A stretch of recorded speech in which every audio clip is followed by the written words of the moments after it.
galle jechuudha. Rakkoon kana rakkoon jiru rakkoon nama waan hubanneeti. Abiyyi dantaa isaatiif malee laal isaanuma irratti diraamaa dalagee bara Abiyyi Ahmad isaan qopheessanii isaan harkaa kaansil godhee isaan harkaa waan isaan qopheessan harkaa diigee jechuudha. Anaatu qopheessaa isin ta'a waraanallee isinii ajajaa argitee nyaatallee ana isinii qopheessa. Aljazeera BBC nama Ahmadiin Jabal osoo hin taane hiriirri argitee faxarri ka argitee Abiyyi Ahmadii jettee jechuudha. Kana maqaa kana barbaada innuyyuu maal wanni inni deemeetiin inni Filisxeemii fi Siiriyaa bira dhaqee faxara faxaruuf jaalateeti laata jaalateeti. Diraamaan Abiyyi Ahmad ennu maqaan isaa Jabaliin Ahmadiin Jabal uf dura kaayee namaan sobuu barbaadu. Shamsuu uf dura kaayee namaan sobuu barbaadu. Muudii nama qabachuu barbaadu. Kun siin galu afaan barbaanneen itti himnee biraa galle. Joowar Muhammaffaa afaan barbaanneen itti himnee biraa galle warra jedhu barsi fuuldura kaanii koofiyaa itti godhanii amaamaa itti godhanii mudawwara itti godhanii warra kanaan si shawwatan. Warra kanaan si soban. Siin galuusi. Hin fahamtu ati diraamaa isaa diraamaa Abiyyi Ahmad kanaan duranis. Ammallee siin galle. Ammallee si hin hubattu. Argiteeti faxuuri faxara muslimaati. Amantaa ka amantaati muslimaati jettan ayyee jedhame. Haya alaabaan charchii sun maal achii godhare? Alaabaan charchii sun maal achii godha? Alaabaan argitee saba tokko bakka buutu sun maal achii goote? Ka sabaaf sablammootaati alaabaa Itoophiyaati. Itoophiyaa bar Itoophiyaa walii qabataa. Itoophiyaa walii qabataa bar kam finnaree alaabaa bar charchiin Itoophiyaa tawaadoo beeti kiristaan ka jedhamu alaabaa mataa isaa qaba. Kana beektaa? Alaabaa mataa isaa qaba. Alaabaan suni diimaa boora magariisa diimaa boora sani kaate argite san ka Itoophiyaa san isumarra urjii sii kaayanii sillee bakka si bu'a siin jedhan bakka si bu'a maal taate ati qabadhuuti achi bayi quraanaa fi isallee walitti qabadhuuti bakka sani bayi siin jedhan. Haya hin yaadattanii dheengadduma gaafa ummanni Oromoon teenna ta kiristaanaa Oromoon teenna ta kiristaanaa gaafa isin alaabaa tana qabattu itti duulaa gaafa turtan yaadattanii. Maaliif alaabaa abbaa gadaa hin qabanne? Maaliif alaabaa maaliin qabanne? Maaliif afaan Oromootiin rabbii keessan hin kadhanne jettanii meeqa bineensatti oofuu turtan? Meeqa nyaachisuu turtan? Hin yaadattanii kana. Hin yaadattanii waan ture kun. Laal itti nama ooftanii itti nama nyaachiftanii nama biraa deebi'uu ni beektan jechuudha. Kanaafuu diraamaan akkas hin dalagu. Oromoon muslimaatis, Oromoon kiristaanaatis, Oromoodha. Eegaa warri achi deemtan achi dhaqxanii achi jirtan Oromoo qofa jechuufi miti sabaaf sablammii ni beeka kana ka achi dhaqee jechuudha. Keessattuu Guraageef Silxeedha ka achi jiru. Warri Ahmadiin Jabal wajjin waan kana qopheesse Guraageef Silxeedha. Guraageef Silxeedha jechuudha. Ahmadiin Jabal Guraageef Silxee bakka bu'a malee Oromoo akka bakka hin buune duraanuu argine jechuudha. Duraanuu beeknaa jechuudha. Duraanuu beeknaa jechuudha. Garuu maqaa amantaatiin maa deemtaniidhaan kan dhibe. Dubbiin dubbii amantaatii miti. Maqaa amantaan qabatinaa. Amantaa miti dubbii amantaati miti dubbii siyaasaatii fi bu'aati. Dubbii ergama Abiyyi Ahmad hojiirra oolchuuti jechuudha. Dubbii Abiyyi Ahmad ergee kana godhaa san godhaa kana godhaa filannoo dhufaa jira jarana maal taata muslimaallee kunoo bootaa kennine muslimaallee kunoo kabajaa Itoophiyaa keessa qabdu BBC fi Aljazeera Reuters haa gabaasu. Waa'ee argitee miidhama Itoophiyaa qofa gabaasa. Waa'ee Abiyyi illee gabaasuu qabaachuu. Ila kunoo laal Abiyyi ila kunoo diraamaa isaa argite jechuudha. Diraamaa isaa argite asiin si kenne asiin sirraa fudhate si gammachiisa. Homa kan keessi harkaa fuudhee Abiyyi jechuun nama akkami? Homa ofii si kenne si harkaa fuudhu yookiin ammootuyyuu homa kan keessi harkaa fuudhee si deebise si gammachiisa. Finfinneen ta sabaaf sablammootaati ta Itoophiyaati jedhamee jira. Ta Oromootiyyuu miti ta Oromootiin jenne ta sabaaf sablammootaati Finfinneen. Ta Itoophiyaa hunda hundaatii jedhamee jira. Ta Itoophiyaa ta Amaaraatis, ta Guraageetis, ta Silxeetis jedhamee jira. Okay, rakkoon hin jiru haa jedhamu. Achirra waliin bayanii achirratti yaa'anii. Siyaasaa achirratti argitee maqaa amantaatiin dhufanii, maqaa muslimaatiin dhufanii achirratti wanti deemamaa ture siyaasaadha jechuudha. Siin galu kaa maal godhaan? Siin galu. Harka amantaa keessaan siyaasaan dalagamaa jira kanan beektu ati. Muftiin maal achi gubbaa godhan beektu ati muftiin doktoroota meeqa jira ka dandeettii qaban ka diinii kanallee baratan ka dhugumaan diinii kana sirritti hundeedhaa beekan jechuudha. Maaliif achi gubbaan ta'in? Maaliif hoogganaan ta'in? Maaliif amantaa san maaliif hin hoogganin?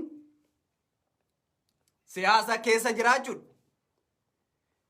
Namticha laal ka argitee charchii Itoophiyaa guddicha dheengadda yaada inni ibsateef achirraa amma maal keessa jira? Cinqaa keessa jiraachuudha. Maaltu dalagamaa jira? Eenyutu achi taa'e amma? Eenyu achi kaafame? Kaleessa eenyutu ibsa kenne?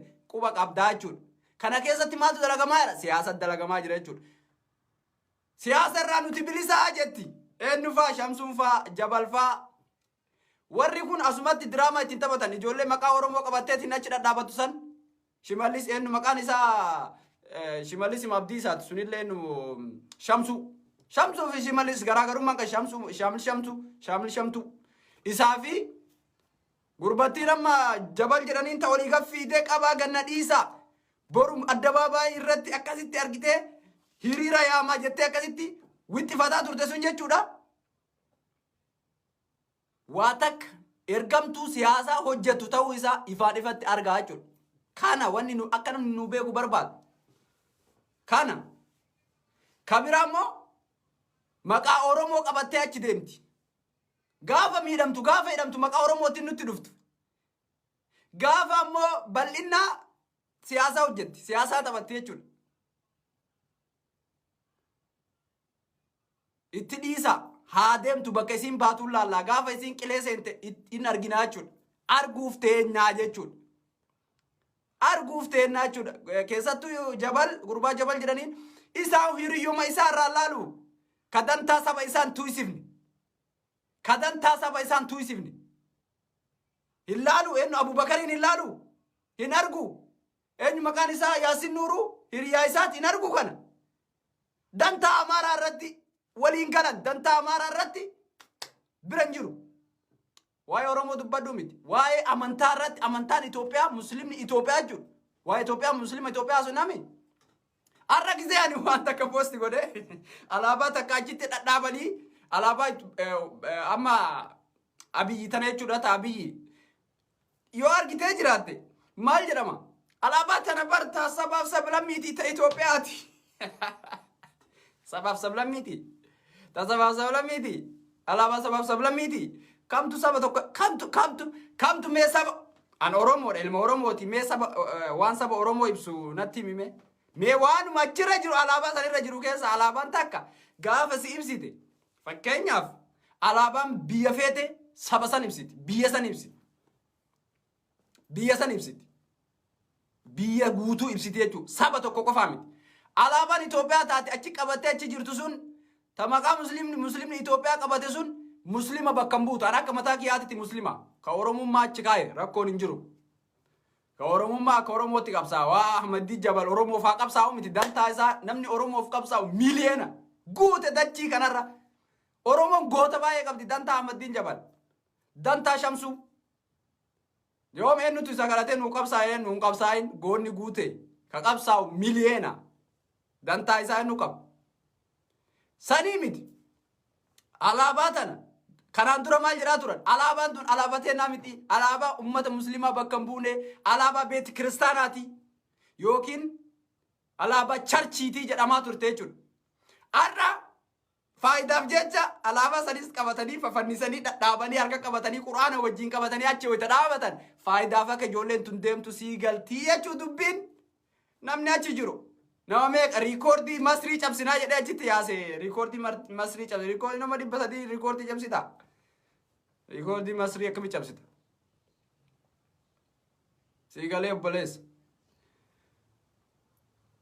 Amantaa waan amantaa ofii keetii akka feete laaqi malee akka mataa kiyyaatti muslima sirraan fudhadhu adeemsa kan kennaa hin taane jechuudha. Gaafa Oromoon muslimaa alaabaa san qabattee deemtu maal jedhamaa ture?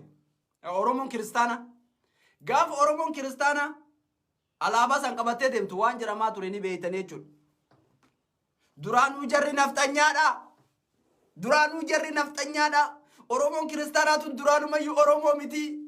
Oromoo kiristaanaa tana jedhaa turre. Hin turre. Yaadan ni beeytaa jechuudha. Gaafa isaan alaabaa san qabatan Oromoon kiristaanaa Oromoo miti. Irraa mulqita jechuudha Oromummaa. Har'a ho'atoo gaafa isa qabattee deemtu maal siin jenna amma?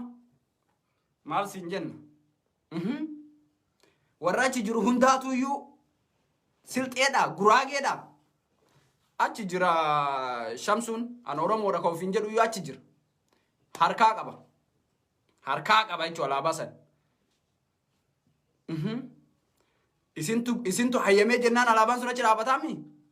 Maan mormatin haree? Maan mormatin? Soo saniifu alaabaa an akka mataa kiyyaatitti akka amantaa kiyyaatitti bakka nan buutu. Alaabaa bakka na buutuu miti akka Oromummaatitti bakka nan buutu. Alaabaan isin qabatanii achi dhayitan takka. Ka isin achi baataniif ammoo siyaasa hojjechuudhaaf jalqabumayyuu nuu galee bara. Diraamaa keessan ergamtaniiti bara. Ni beekna bara ergama keessan. Ergamtaniiti. Wanni achi faarfamaa jiru waan eenyuuti? Abbaay, abbaay, abbaay, abbaay, abbaay, abbaay. Daansii abbaay. Itoophiyaa. Arginee jirraa jechuudha. Arginee jirraa jechuudha. Itoophiyaa faarsuudhaaf achi bayan. Argitee miiree akka biyyi duubaan jiru. Akka biyyi duubaan jiru. Faxara maraa biyyi qopheessee quba qabdaa. Faxara maraa Adaanech Abeebee qopheessee quba qabdaa. Hiriira isaa harkaa kaansilanii quba qabdaa. Hiriirri wayitu hin jiru jedhaniini. Waan nuti hin jenne qofa godhii jedhaniini. Alaabaa qabadhu jedhaniini. Itoophiyaa jedhi jedhaniini. Itoophiyaa jedhi faarsi jedhaniini. Alaabaa tana qabadhu abbaay jedhi. Maayiddam jedhiiti. Huccuurra barreeffadhuuti. Kootu jedhaniini. Kaachitti faarfamu waan argitee abbaay jechuudha. Waan abbaay waan argitee Itoophiyaa winnat Itoophiyaa kana jechuudha waan achitti arginu. Siyaasaadha dubbiin wayitanumaan jennu calli ati calli abboo dhiisi. Abboo nama hin tuqini maaliin tuqini ulamaa tuyxe sheeka tuyxe. Akka saahiba kiyya tokko kaleessa yoo ati muslima tuyxe akka yoo ati Ahmadiin Jabal tuyxe akka waan quraana ciccireetti silaalanii jedhe. Dhugaa isaati Ahmadiin Jabal waa'ee Ahmadiin Jabal dubbachuun akka nama quraana cicciree fakkeessuu barbaadde gariin. Siigalee? Diraamaa akkanaa kana agayoomiitti Abiyyi waan Abiyyi duubaan hojjetu wallaaluudha duraanumayyuu ka qileenu naqee jechuudha. Wallaahi dhugaa sin jedhaan. Diraamaa Abiyyi Ahmadiin deemaa jira. Ahmadiin Jabal ajaja isaatiin deemaa jira si haa galtu. Siif haa galtu. Diraamaa hojjechuu jiran. Diraamaa hojjechuu jiran. Na'amani waggaa har'aa bakka sanitti faxaruun hin jirtu. Waggaa har'aa Ahmadiin Jabal fa'aa bakka san hin jirtu. Bakka isiin jirtu arguudhaa teessan jechuudha waggaa har'aa. Waggaa har'aati miti waan fuuldura dhufu arguudhaaf teessan jechuudha. Diraamaa isaati. Abiyyi maaliin beekamu? Sitti fayyadamee konkaa qullaa achi si darbuudhaan beekamaa jechuudha. Abiyyi maaliin beekamu? Si fayyadamee achi hin jirtu ati. Sitti fayyadamee baay. Baay. Kanaafuu diraamaan Abiyyi Ahmad karaa amantaatiin amma karaa hundaan karaan harkaa cufaadha. Dhageettii addunyaa dhabee jira. Wanni marti harkaa laaqamee jira. Amma hoo amantaadhaan dhufee jechuudha. Hin fudhannu kaatana. Hin fudhannu. Nutti hin feetu jechuudha. Har'a hedduun isaa ka duraan Oromoo jedhus wayi Itoophiyaawwinnat. Itoophiyaawwii jedhaa oolte jechuudha. Adaa Abiyyi jechuun. Abiyyi jechuun adaan mootummaa akkanaati. Abiyyi jechuun adaan nama akkanaati. Nama akkanatti adaan biyya akkanatti muslima tokko godhe. Adaan nama addabaabaayii nama faxarsiisu inni adaa. Abiyyi jechuun adaan nama argitee akka fedhanitti akkasitti bayanii quraana qaraanii addabaabaayyitti salaatan nama akkanaati adaa Abiyyi. Wayi Abiyyi warra jedhu argina jechuudha. Abiyyi isaatu filatamaa jedhaa jira jechuudha. Abiyyi jaalannaa jedhaa jira jechuudha. Maaliif addabaabaayyitti nyaate kaa biddeena? Biddeena achi nyaate poolisiin kennamee fi biddeena achi nyaate. Baga argina jechuudha. Duula kanaan booda Oromoo kiristaanaa irratti ta'u tokkolleen fudhannu jechuudha. Waa'ee alaabaatiin gol qabate amantaa isaaniitiin karaa amantaa isaaniitiin warri itti dhuftan hudduu harree seentan qilee seentan jechuudha. Qilee buuta jechuudha. Alaabaan dantaateeti tii jettee fudhachuu ni dandeetta. Namarra fe'uu hin dandeettu malee jechuudha. Feetu Gondari gali, feetu Goojjami gali, feetu Nafxanyoomi, feetu alaabaa miti. Waan feete uffadhu akka feete ta'e. Kanaan booda garuu alaabaa fedhan qabatanii gaafa isaan baan Oromoon kiristaanaatis irra duulu abaaru isaan duraanuu Oromoo miti waan jedhamu duula akkasii isaan irratti tahamuuf hin fudhannu jechuudha kanaan booda. Gaafa Oromoon kiristaanaa ayyaana masqalaa du'aa ka'uu Yesuus Kiristoos maal jettee jarri kabajan? Bar akkuma ati arabatti achi fiidu san argitee alaabaa amantaa musliimaa qabattee arabatti achi fiigan warri musliimaa kun araba godha. Mudawwara uffatee araba aadaa arabaa tiree shayni uffadhaa jedhin jiru. Quraana irra mudawwara uffadhaa kan jedhin argin.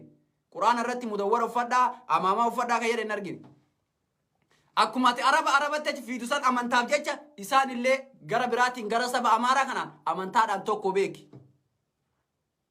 Maajooritii jechuu kiyya. Baay'inni ummata kiristaana yookiin ortodoksii keessumaayyuu Amaara baay'ataa jechuudha. Gaafa isaan isaanitti achi siiqanii charchii tokkotti waliin sagadanii charchii tokko keessatti waliin sagadanii bakka takka bakka sagadaa takka dhufanii alaabaa takka qabatan maraachuu turte jechuudha. Ila kun Oromoo duraanii iyyuu ila kun bara Oromoo kiristaanaa tana duraanuu beeknaa maali jechaan turre maraataan turre. Nama gubaachuu tuqaa isaanii abadan namni sirraa fudhatu hin jiru kanaan booda. Kanaan booda jechuudha. Amantaa tantee qabadhu alaabaa Miniliksan qabadhuuti kuti firraatis. Kunis alaabaa isaa qabatee akka fedhetti amantaa isaa akka fedhetti kanaan booda Oromoon kiristaanaa Oromoo kana ta'e san ta'e aanjaa keete jechuudha. Dubbii akkasii namni sirraa fudhatu takka hin jiru. Abiyyi moo wajjin qilee seeni. Argine Oromummaa keetis argine jechuudha. Argine dhugaa qabattee yoo deemtu taate ammoo Oromummaan waa takkaan iyyuu gurguramtu jechuudha. Akka ati amma faayidaa Abiyyi irraa waa xiqqoo galii xiqqoo argattee bu'aa xiqqoo argattee Abiyyiin jara akkasitti fiidu san jechuudha. Dantaa saniin hin gurguratu jechuudha Oromoon biraa. Akkasitti faayidaaf jecha hin gurguramu jechuudha. Hin gurguramu faayidaaf jecha. Oromoon faayidaaf jecha silaa Oromoon gurguratu. Oromoon amantaa isaa faayidaaf jecha hin gurguratu. Ati aftara fakkeessitee hiriira fakkeessitee garuu waan namni sitti hin beekin hojjette siyaasaa hojjettee jirta. Dantaateeti hojjedhu. Hojjedhu. Feetu abbichuu kan kee qabadhuuti bakka feete seeni qileerraa utaalu yoo barbaadde isa qabadhuuti. Huccuu isaa uffadhuuti rafi yoo itti raftus guyyaa yeroo deemtu ta'e isaa uffadhuu deemi dantaateeti. Garuu nuti akka Oromootitti akka amantaatitti warri muslimaatis alaabaan sun alaabaan atichi qabattee dhuftee fi haasoin atichi asa haasoite Itoophiyaawinnatiin ati odeessitu Itoophiyaa Oromoo mataa gadi qabdu Itoophiyaa Oromoon keessatti du'u Itoophiyaa Oromoon keessatti salphatu Oromoon keessatti mana hidhaa keessatti dararamu hin fudhannu jechuudha. Karaa kanaan Itoophiyummaan ati nu fudhachiisuu deemtu qilee seenti jechuudha. Amantaa jaalannaa amantaadhaan Itoophiyaawinnatiin nu fudhachiisuudhaa deemta qilee buutaa jechuudha. Amantaa karaa amantaatiin amantaa keessa harka naqattee Oromoo ta'e dhuftee achiin Itoophiyaan ni fudhachiifta. Akka namtichi gaafa jalqabaa maddammarii jedhee inni dammar jedhee waamee qalaaqe. Atillee asiin amantaa musliimaa si qabsiisanii amantaa musliimaa mata duree godhatteetiin dhuftee Abiyyi wajjin inni dammarii biraa nuuf fidde jechuudha. Inni dammarii alaabaa Itoophiyaa nutti feetu inni dammarii Oromoo keessatti salphistu. Hin fudhannu jechuudha. Hin hayyamnu jechuudha. Oromummaa keenyas ni jaalanna, amantaa teenyas ni jaalanna jechuudha. Ni jaalanna jechuudha maal caalaa.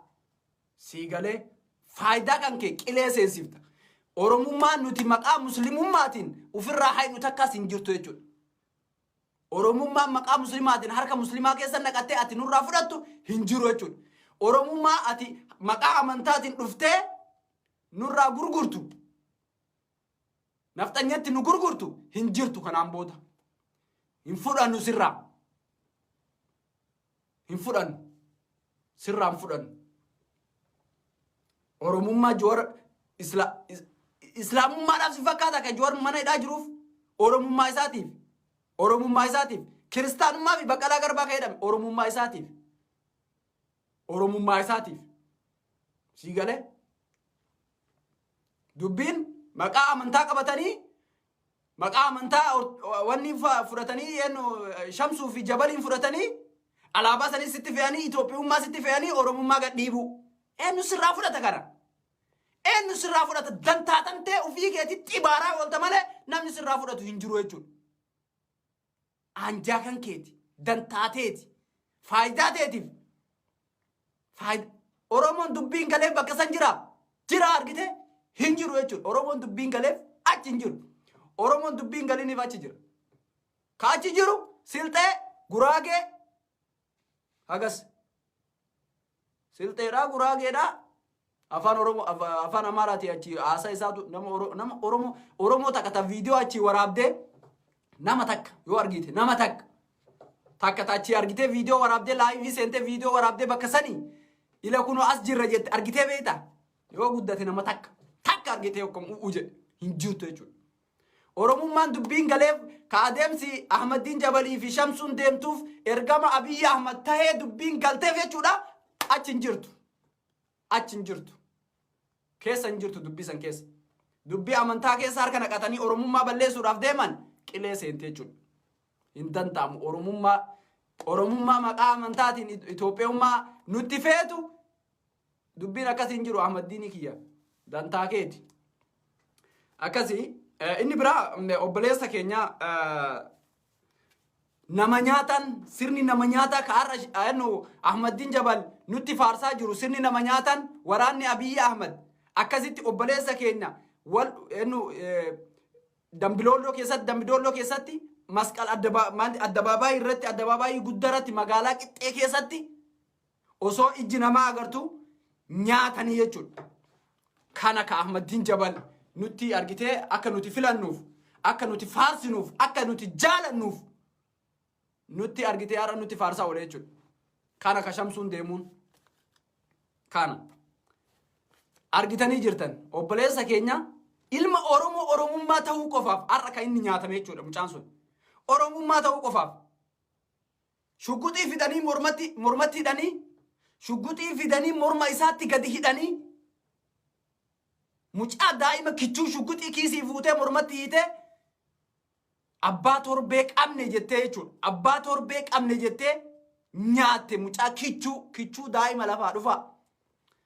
Ati Oromoo gaafa taate akkas jechuudha. Mucaa san dhaqaatii suuraa isaa laala asirraa odaa qaba. Oromummaa isaa huccuu san irratti argan. Saniif nyaata waa takkaafillee miti. Itoophiyummaan nuti faarsu Jabaliif Shamsuun nutti faarsitu Itoophiyaa Oromoo akkanatti Dambidolloo keessatti addabaabaayii irratti ajjeeftu jechuudha. Mucaa kichuu daa'ima, mucaa kichuu lafaa dhufaa shugguxii mormatti hidhanii akkasitti ajjeesan jechuudha. Baay'ee garaa nama guba jechuudha. Sun immoo guyyaa tokko warri kana hojjete guyyaa tokko itti gaafatama jechuudha waan kana. Gabrummaa keessatti namni hafu hin jiru. Namni dhakaa ta'ee sibiila ta'ee umrii isaa guutuu lafa kanarra jiraatu hin jiru jechuudha. Akkuma Mallas du'e, akkuma Dargiin du'e, akkuma Minilik du'e, Abiyyi illee ni du'a. Seenaan ammoo tun du'e jechuudha. Seenaan hin ta'a.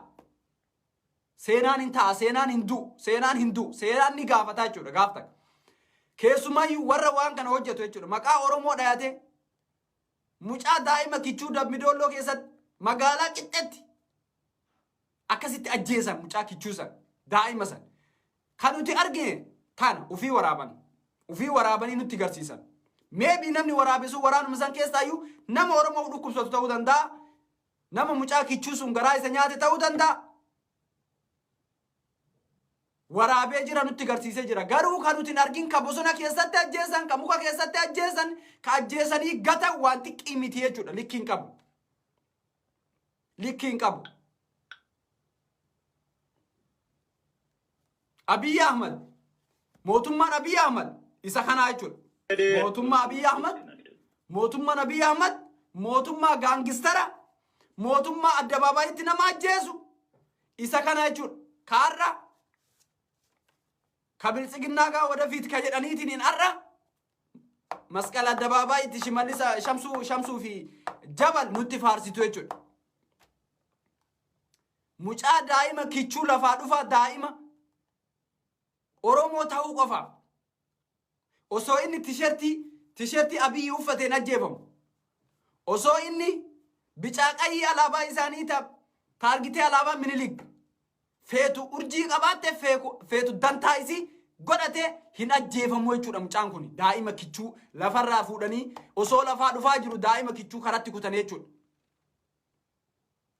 ረቢ ሴናኒስ ነምኒስ ኒጋፈታችሁ ጉያተክ ኢልማ ዳይማ ዲሩማ ቀባቱ ዳይጤ ጃልመሮ ማሎሊን ዲሩማ ቀባቱ ደምቴ ቦሶነ ሴንቴ ማሊፍ ወረይዳቴ ቦሶነ ኬስ ጅራ ማሊፍ ይሰነጀሲን ኢፋን ኢፈቲ ከሲሎላ ጅሩ ጅራ ወረሰኒ ማወልሎሊን ጎቱማ ቀባቱ ጀውዳ ኢሳኒ ወሎልታ ኢሳኒን አከ ዲራቲቲ ኢሳ ወጅን አርጊቴ አከ ዲራቲ ወሊ ገባታችሁ ሙጫ ዳይማ ከረራ ፉቴ ሙጫ ዳይማ ሴሪ ኦጅራቲ በርሲላስ ቢየሰን ኬሳ ቢየ ኢትዮጵያ ሰን ኬሳ ኦሶ ቢይ ሴራ ታቴ namni eega yakka hojjate mucaan sun barbaadu shuguxii wajjin haa qabamu waan fedhe wajjin haa qabamu ragaa fedhe wajjin haa qabamu silaa biyya seerri jiru taate mucaan sun bakka sanii qabamee fuudhee mana hidhaa geeffamee itti murtaa'ee yoo ajjeechaas taate yoo hidhas taate dararaas yoo taate itti murtaa'eetiin ta'a malee gocha Abiy Ahmed mataa isaa dantaa mataa isaa aangoo isaatiif jecha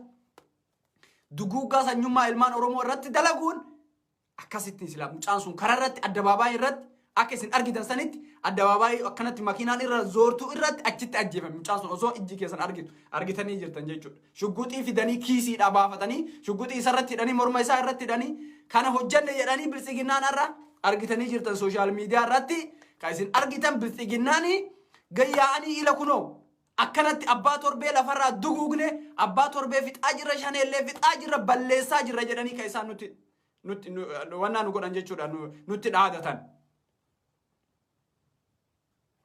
argitanii jirtan jechuudha kana kuno dubbiin nu fidaa jiran addabaabaaitti nama ajjeesu dubbiin nu fidaa jiran nama fannisu nama argitee akka barbaadanitti akka fedhanitti nama ajjeesu manaa baasanii nama ajjeesu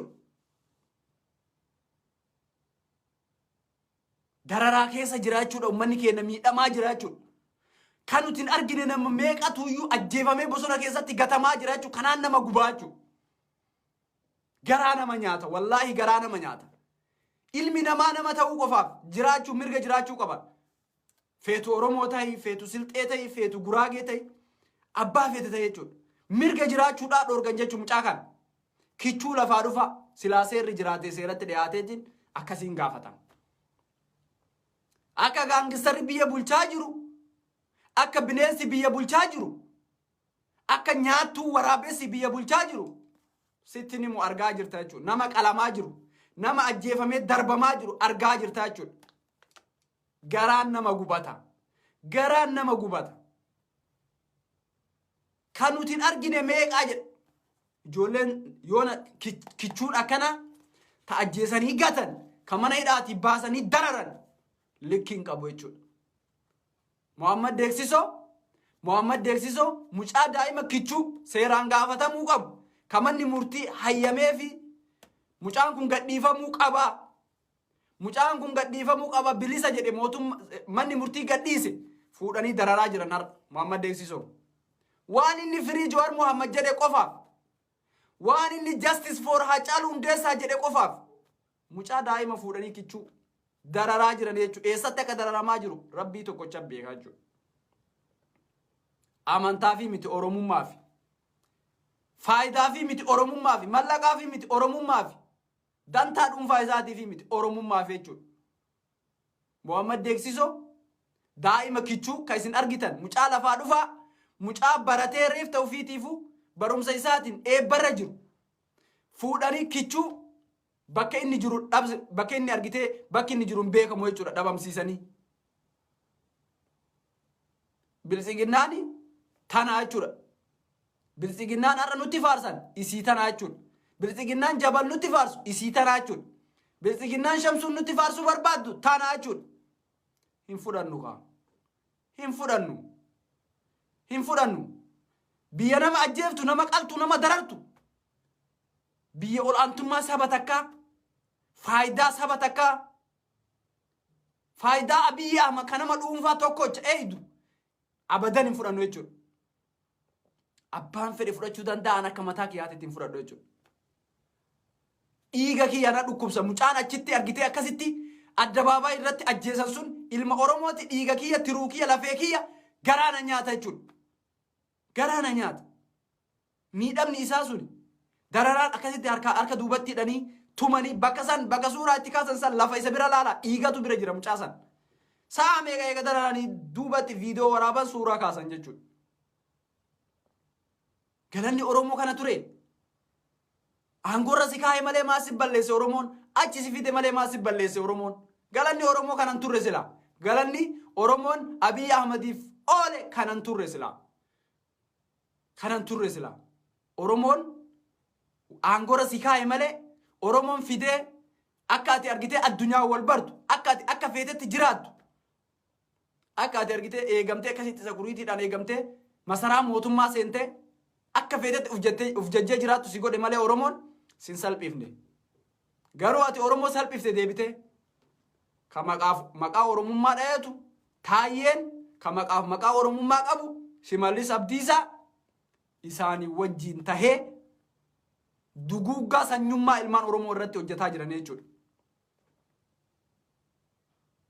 Ilmaan Oromoo qulqulluu kuulloodhaan makaa hin qabne Jimmaan keessatti waan isaan godhaa jiran, waan isaan dararaa akkamii akka irraan gahaa jiran quba qabdan jechuudha. Oromoon Oromummaadhaaf malee gantummaadhaaf akka nama hin deeggarre ijoollee Jimmaa irraa baradhaa. Abiyyiin silaa warri deeggaru isa silaa. Oromoon Oromummaadhaaf malee gantummaaf akka nama hin deeggarre ijoollee Shawaa irraa baradhaa. Shawaa irraa baradhaa.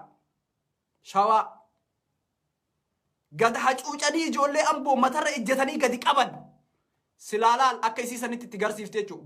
Balbala mana isaanii fuula dura waraana dhaabaniitiin akka isaan takka quuf hin jenne godhan jechuudha.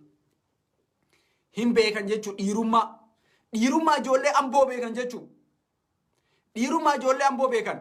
Guyyaa kaleessa Baalee Roobee keessatti kaadireen bilisiginnaa waraana magaalaa guutuu keessa gadhiiftee akka waan Baalee guutuun, akka waan ijoolleen Roobee guutuun, ijoolleen naannoo sanii guutuun bilisiginnaa deeggartuutti magaalaa guutuutti waraana gadhiisanii kaan dirqiidhaan yaasanii qotee bulaa kaan hoomlasii kararraa yaasanii ijoollee kararra bultuufi kadhattuufi warra argitee qaama miidhamaa meeshaalee nyaataa kunoo kana isinii kennina, gaarii isinii kennina, nyaata isinii kennina jedhanii nama qaama miidhamaa ka miila hin qabne ka ija hin qabne achi yaasanii viidiyoo waraabanii akka waan Baalee guutuun, akka waan argitee magaalaa Roobee guutuun bilisiginnaa deeggartuu fakkeessaa jiran jechuudha.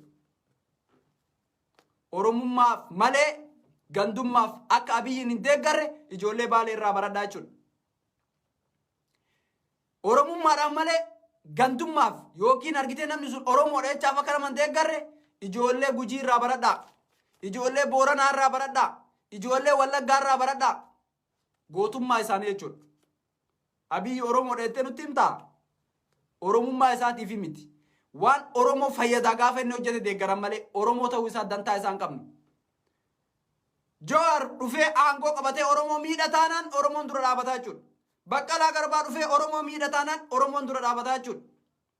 Akkuma har'a Abiyyi Ahmad dura dhaabate kanatti quf dubbachuu dadhabanii jiran, socho'uu dadhabanii jiran.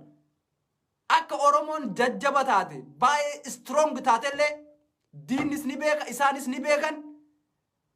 Oromoo cabsuudhaaf waan hirriba itti dhabaniif nama ilma nagaa ijoollee daa'ima lafaa dhufaa jirtu fixaa duguuggaa sanyummaa ijoollee Oromoo irratti raawwataa jiran jechuudha har'a.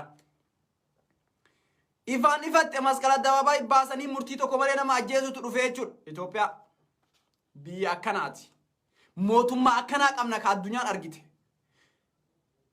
Mootummaa daa'ima ajjeesu, ka dubartiin jenne, ka dhiiran jenne, ka jaarsan jenne, dargaggeessan jenne ilma lafaa dhufaa ajjeesu jechuudha. Kanarratti abadan waliin deeggaru hin fudhannu jechuudha. Abadan. Kanaafuu baay'ee akkana gube, akka malee kana gube maqaa amantaatiin kan argitee lafa dhiittuu fi maqaa oromummaa qabattee aangoo gubbaa teettee maqaa oromummaa saniin oromoo biyya bulchaa hireetteetiniin diraamaa biraa duguugga sanyummaa addabaabaayii irratti fiddeetiniin addabaabaayii irratti nama fannistee nama ajjeesuu kanatti fidde abadan kana hin fudhadhu an akka mataa kiyyaatitti guyyaa takka mucaa daa'ima kichuu ka ajjeese ka deeggare ka aangoo gubbaa taa'ee ajaje gaafa hayxi oromoo ifa baate ni dubbannaa ni gaafataman jechuu warri sunis yoo lubbuudhaan jiraanne Abiy Ahmed seera dhiyaate seeraan gaafatamu ni agarra jechuudha. Yoo akka argitee akka Geetaachoo Raddaa gaara keessa fiige hin arginaa jechuudha. Garuu ammoo aangoon inni harkaa qabu kuni akka isiin bullooytellee ni argina, akka isiin caccabdes ni argina, akka isiin fagaannes ni beekna jechuudha. Itti gaafatamummaa jalaan bahu duguuggaa sanyummaa uummata Oromoo irratti hojjetee fi miidhaa uummata Oromoo miidhee fi balaa Itoophiyaa keessa geessise kamiifuyyuu ka itti gaafatamu Abiy Ahmed jechuudha. Nama du'e hunda isaa jechuudha. Warra wataaddarri inni ajaju, loltoonni inni ajaju akkanatti masqala addabaabaayii irratti fidanii dambiroollotti argitanii jirtan jechuudha. Kana caalaa maal isinitti hima? Kana caalaa maal argitan? Guyyaa adiidhaan jechuudha. Guyyaadhaan halkanii miti. Halkanii miti guyyaan mucaa daa'ima fudhanii akkasitti argite dararanii ajjeesan jechuudha. Kan nuti argine immoo meeqa akka ta'e halkan manaa baasanii ajjeesan, kan mana hidhaatii baasanii ajjeesan, kan isaa kararra deemu baasanii ajjeesan meeqa akka ta'e isin ni beektan waan ta'eef kan isinitti himuun barbaachisu jechuudha. Kanaafuu guyyaa takka gabrummaa sana keessaa baanee guyyaa gammachuu tokko akka gaariitti namticha salphataa Oromoo salphise karaas seeratti guyyaa gaafatamu ni dhufa waan ta'eef kana caala wanni dubbadhu baay'ee ana jechuun like garaa na guba akka malee keessattuu duuti mucaa daa'ima kanaa dararaan meeqa kam dararanii meeqa kam dhoysanii meeqa kam awwaalanii sun hanqatee har'a ifatti baasaniitiin mucaa kichuu magaalaa qixxeetti akka isiin Oromoo tuffatte laal bilisiginnaa sirna naftanyaa akka isiin Oromoo tuffatte kanarraa laaluu dandeettaa jechuudha. Kanaafuu an kana caalaa uumaa isin jechuun danda'u wallaahi Oromoon gaafni isiin kana keessaa salphina kana keessaa bahuu dandeettu gaafa falmatte gaafa tokko taate gaafa argitee wal taatee tokkummaa isiitiin qabsoo itti qofa. Kanaaf ammoo Oromoon tokkummaa hin dhabne qabsoo sitti jirti ammoo waraana Abiy Ahmed abdatee isaan gadi nama dhoorgaa mataa keessa nama tumaa balbala gadi ba'uu nama dhoorgetuyyuu gufuu namatti jechuudha. Kun ammoo abjuu ta'ee guyyaa takka ni hafa Abiy Ahmed seera dhiyaate guyyaa takka arguudhaa jirra jechuudha. Akka gadaafiitti ajjeefama yoo xiqqaate akka gadaafiitti lafarra harkifamee osoo dhiini afaanii funyaan hin jigu yoo hin ajjeefamin ni agarra jechuudha. Guyyaa san Rabbi na haa agarsiisu. Nagaa keessa naa jiraadha. Sin jaaladha baay'ee.